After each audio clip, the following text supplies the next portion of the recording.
Good morning, everyone. In this video, we're going to be starting in your notes on page 10, and we're actually going to start down at the bottom of this page to find an inverse function. So on the previous page, we proved whether two functions were inverses using the composite test. So when I was given two functions, and then we found an inverse relation by switching x and y coordinates. So now we're going to be finding an inverse equation, basically doing the same thing, but instead of switching individual x and y's within the coordinate, we are going to be switching x and y in the equation. And once we switch x and y, we'll have the inverse, and then we'll want to resolve for y so that we're able to graph the equation and take a look at some of this domain and range stuff. So folks, we're going to go ahead and start with our original function, which is a square root. And if I wanted to graph this, we could use our transformation rules.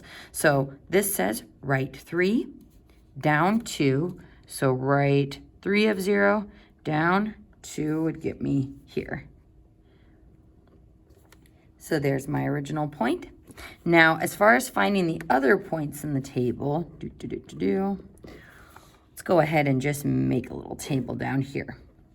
So we established that the vertex is at 3, -2, using our transformation rules. Next, we want to pick values in here that are going to give us easy perfect squares. We could make the parent table and then apply the transformation rules, but this is actually going to be a little bit quicker. So we picked 3 under the square root because of our transformation rules and because it gives us 0 under the radicand, which is easy to take the square root of. Another easy thing to take the square root of is 1. So what can I put in for x so that I can take the square root of 1? 4. So 4 minus 3 is 1. Square root of 1 is 1, and 1 minus 2 is -1. There's our next point. And then what else can we easily take the square root of? 4. So what minus 3 will give me 4 underneath that radical? A 7. So 7 minus 3 is 4. Square root of 4 is 2, and 2 minus 2 is 0. So 7, 0. And ta-da! That gives me my square root function. Swoosh. And I'm going to label that f of x. So what do we know about the inverse of this function? From the previous page, we know visually that the inverse of this will be reflected across that line, y equals x. So that starts at 0, 0, and has a slope of 1. Dum-de-dum-de-dum-de-dum-de-dum. So if I were to reflect all of these points across that line of reflection, I'm going to get something that looks like this. So kind of curving upward.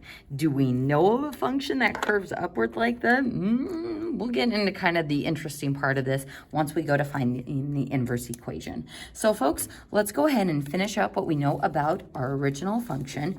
We know that its domain starts at 3 and is covered going to the right. So bracket 3. To infinity. And we also know that the range starts at -2 with a bracket and is covered to infinity. So we've got our original function equation, the graph of our original function with this happy little table, and then our domain and range for that function.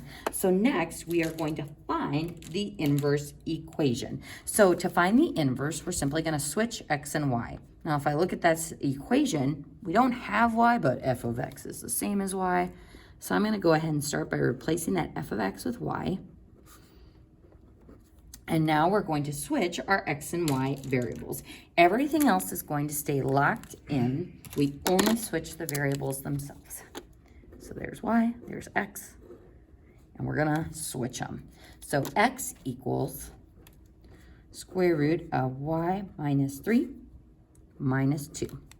So at this point, with my x and y switched like this is actually my inverse function. But if I told you to graph that, it's like, ooh, we've got an x equals equation. It's way easier if we have it as a y equals. So this is why we are going to resolve this equation for y. So to solve this for y, we're going to add the 2 on over to the other side.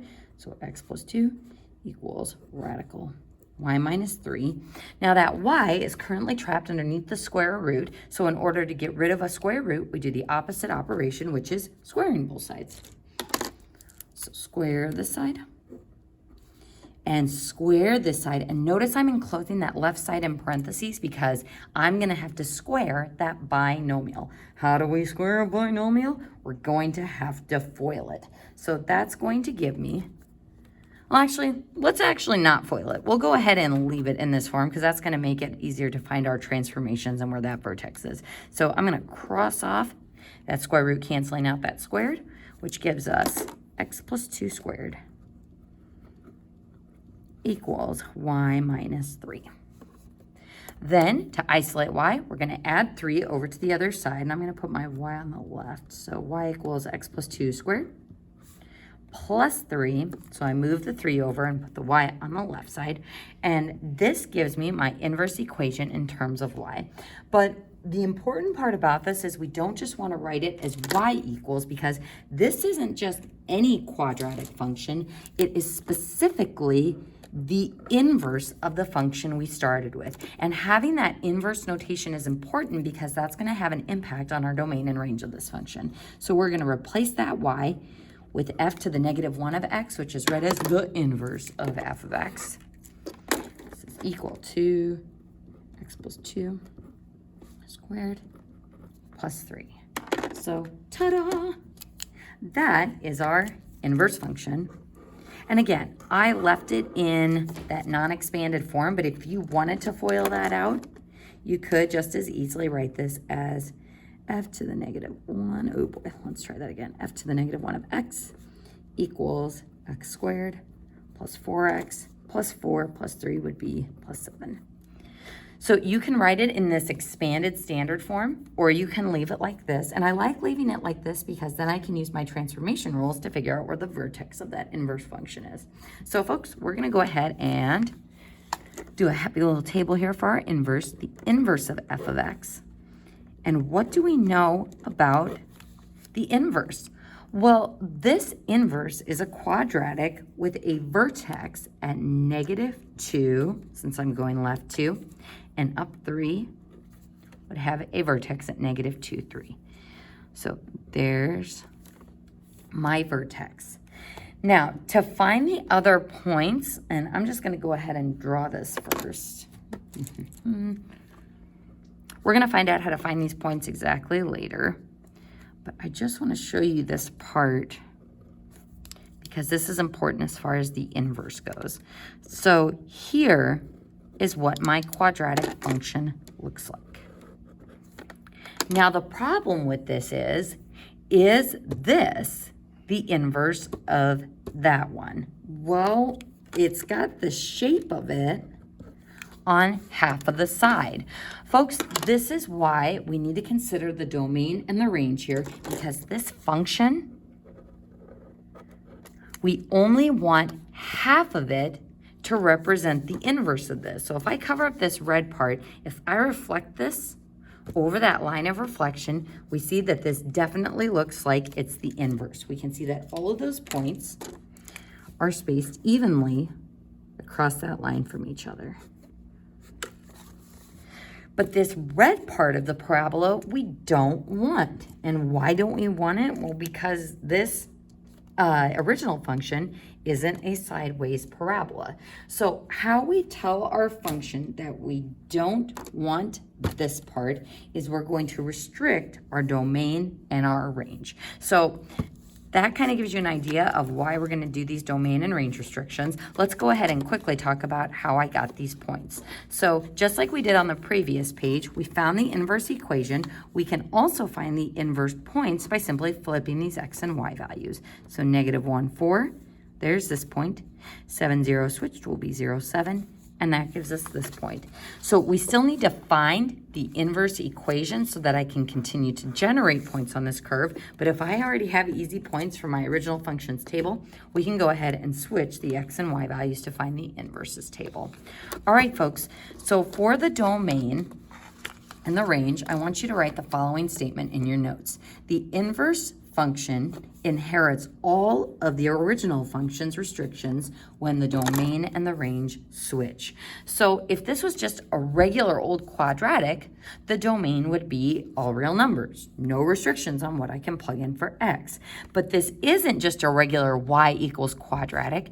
This is the inverse of that original function we started with. So instead of having a domain of all real numbers, when I switch x and y in this equation, we also switch the domain and the range. So switching all x and all y values, we inherit these restrictions on our original function. So my domain of my inverse will be bracket -2 infinity. And the range of my inverse will be the domain of my original function. So bracket 3 to infinity. And we're going to see why we need these restrictions to make our graph make sense. The domain starts at -2 and is covered going this way, which means we don't want any of these x values over here. Then my range starts at 3 and is covered going up. So we don't want any of those values either. Well, we do want these, sorry, we don't want any values below. I should have colored down there. So we don't want any we don't want any y values below 3, and we don't want any domain values to the left of -2. So folks, those restrictions say, yeah, the inverse is a quadratic, but we only want the values that are starting at -2 and 3, or starting at the vertex and going up. And this is how we say that we only want that part of the graph so that it really is the inverse of that square root function.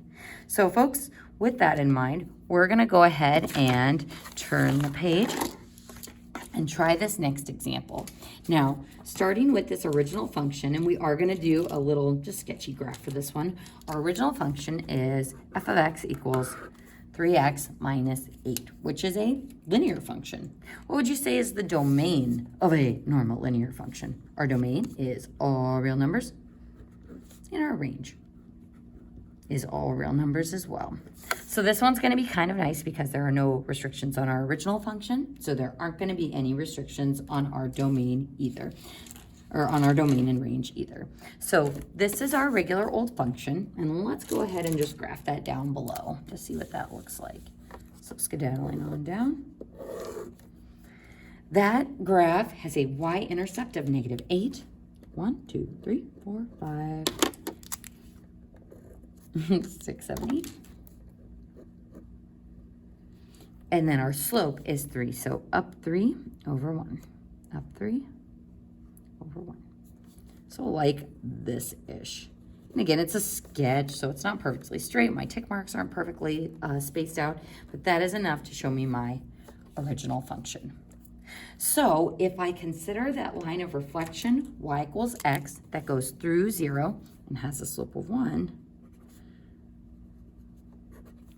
we know that our inverse function should be going like this when we reflect that line across that line of reflection. So instead of our regular like transformation reflections where we're swiveling across the x-axis or the y-axis, this one is swiveling across that line. So it'll end up going kind of outward like this. So let's go ahead and see what happens when we find that inverse equation. First, we replace f of x with y so that we can switch x and y. That's kind of the crux of finding the inverse, is switching our x and our y, and thus switching our domain and our range as well. So actually, let's go ahead and find the inverse domain and range, which will be all real numbers and all real numbers. So when I switch those x and y value restrictions, we get all real numbers again for both of them. Next, let's find the inverse equation. So switching those around, we'll get x equals 3y minus 8. So everything else, coefficients and constants, stays locked in. We're only switching the variables. So this is our inverse, but we want to set it up as a y equals equation. So 1, we can graph it, and 2, so we can include that inverse function label. So isolating the y, we'll add 8, and then we'll divide by 3. So that y equals 1/3 x plus 8 thirds. And again, we don't just want to say that this is any old line. We want to use that inverse label that says the inverse of f of x. And there is my inverse equation.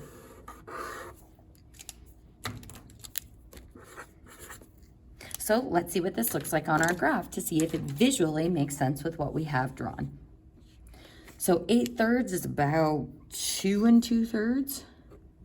So about there-ish for the y-intercept, up 1 over 1, 2, 3. Our inverse function looks about like this. So does it look like we have reflected across that line of reflection, y equals x? Yep, it looks good. So that is our inverse function equation. That is the graph of the inverse. And then here is our domain and range for the inverse, which we found by switching our original domain and range. So folks, we have one last problem to cover on page 11, problem C. Now on this problem, we're not going to worry about our original function's graph, but we are going to talk about the domain and the range. Oh, actually, we are going to look at our calculator to figure out the range for this one. So folks, the domain, we want to look at this function and see if we have any restrictions on x. Well, we've got a denominator. This is a rational function. So what value of x can't we have? What makes this function dividing by 0? We are going to have a break at -1. So my domain will be all real numbers except for a break at -1. Parenthesis, because we'll have a asymptote there because we can't cancel the restriction. So again, kind of putting everything together from the previous sections in this part. Now for my range, we are going to need to use our calculator because we don't know if there's any horizontal asymptotes or not. So using your calculator, let's go ahead and type in this equation and make sure you put parentheses around that binomial denominator. So let's go ahead and do y equals x divided by x plus 1.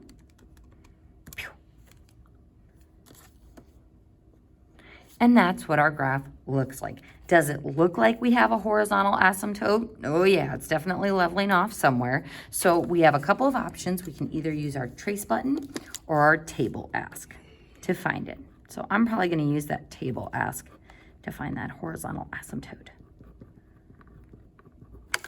So second graph, to look at my table, and since I'd already been doing some of these table ask problems, we see that as I go more and more negative, we're getting very close to 1, and again, our calculator lies to us, and we'll sometimes round and say that we get the same values for 2 different inputs, and as I go towards positive infinity, we're also getting very, very close to 1. So we can say that there is likely a horizontal asymptote at y equals 1.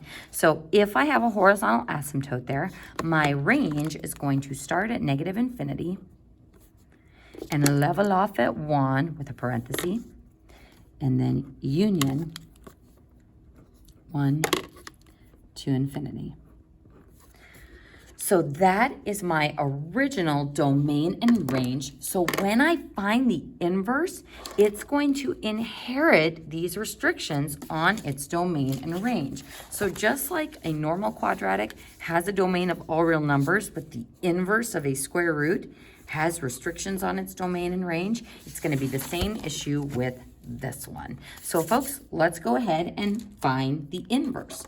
We're going to first replace that f of x with y equals x over x plus 1, and now we're going to switch x and y. And this one's a little bit different because I have x in 2 spots in this equation. Then we're also going to switch my x and y values for the domain and range restrictions. So our domain of our inverse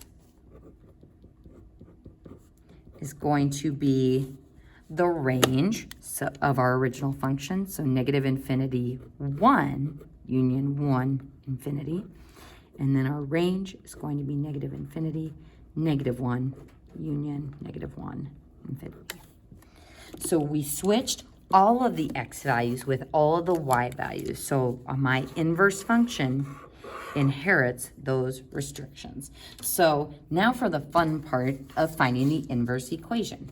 We're going to have x equals y over y plus 1. So everywhere we have an x, we replace with a y. Everywhere we have a y, we replace with an x. Now solving this algebraically, we have to try to get that y all by itself. So I'm going to put a sad face by this one, because this is going to be a little tougher because y is in 2 places, which is going to make getting it a y equals equation to be a little bit sketchy. So as I look at this problem, the first thing I would do is get rid of that fraction. So to get rid of the fraction, we're going to multiply both sides by the denominator, y plus 1. Notice I'm trapping that in parentheses. So goodbye, y plus 1 in the denominator. And we are left with y equals, and we're going to distribute on the left. So x, y plus x. So we're getting a little bit closer to getting our y in 2 places to be in 1 place. First, let's go ahead and get our y's on the same side. I'm going to subtract that y, and I'm going to move that single x out of the way. So xy minus y equals x. Now this is the part that really throws students. We can't add these because they're not like terms, because this one has an x with it. So how can I turn these 2 y expressions into a 1 y expression? We factor out a GCF. So it seems really counterintuitive, because in order to get these y's together, we're going to factor it out like a GCF, which will leave me with x minus 1 equals x. So I've turned these 2 y's into 1 y. Now, how am I going to isolate this y? We're going to divide both sides by x minus 1. So y equals x over x minus 1. And making sure we use that inverse function notation, we're going to replace that y with the inverse of f of x, which is equal to x over x minus 1. Now, folks, as we're looking at this, we can see that it definitely is going to have a domain restriction of 1, whether it inherited restrictions from our inverse function or not. And if we were to look at the graph, we would also see that there's going to be a horizontal asymptote at -1. So you won't always be able to tell the restrictions from looking at that final equation. I just want to go back to that quadratic for a moment. This normally would not have any domain restrictions, but because it's the inverse of a square root, when the domain and range switch, it inherits those restrictions from getting those imaginary numbers. So folks, in the next video, we're going to go back to these top problems on page 10.